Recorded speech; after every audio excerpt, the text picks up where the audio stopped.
दैनिक आहार है वचन का प्यारा उपहार,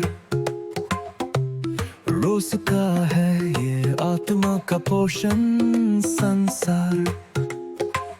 हर शब्द में छुपी है ईश्वर की पुकार।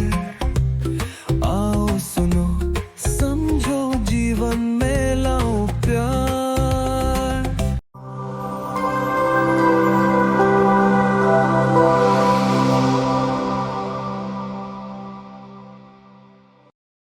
क्रिस्त में प्रिय भाइयों और बहनों, आज के सुसमाचार में प्रभु यीशु कहते हैं कि जो लोग मसीह का अनुसरण करते हैं उन्हें अत्याचार किया जाएगा।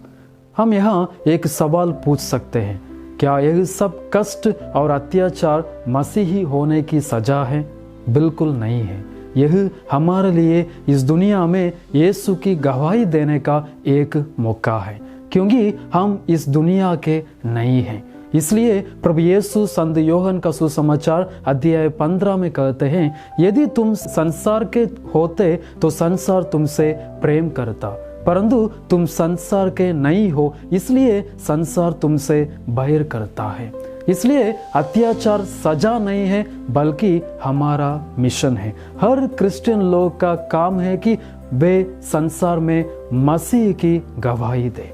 तो फिर हमें यह शक्ति और साहस कहाँ से मिलता है? संत अगस्टिन कहते हैं, जब तुम न्याय के सामने लाए जाओगे चिंता मत करो, जो तुम में निवास करते हैं वही तुम्हारे द्वारा बोलेगा, क्योंकि बोलने वाले तुम नहीं, तुम्हारे पिता का आत्मा है। इसलिए यीशु ही हमें गवाही देने के लिए वचन देते हैं, बुद्धि देते हैं और कष्ट सहने की ताकत भी देते हैं। इसलिए वह संत मत्ती के सुसमाचार में कहते हैं, देखो मैं दुनिया की अंत तक तुम्हारे साथ रहूंगा। अभी और एक सवाल हम पूछ सकते हैं, जब हम मसीह की गवाही देते हैं तो हमारे साथ क्या होता है? संत सिरिल ऑफ अलेक्जेंड्रिया कहते हैं, अत्याचार में शरीर कष्ट पा सकता है पर आत्मा ईश्वर के हाथों में सुरक्षित रहती है। संत स्टीफन का उदाहरण हम ले सकते हैं। जब उन्हें पत्थरों से मारा जा रहा था, उन्होंने खुशी से मसीह को गवाही दी। उन्हें प्रभु, माता मरियम और संतों का दर्शन मिला। उनका शरीर तो कष्ट हो रहा था, पर उनकी आत्मा ईश्वर की सुरक्षा में थी।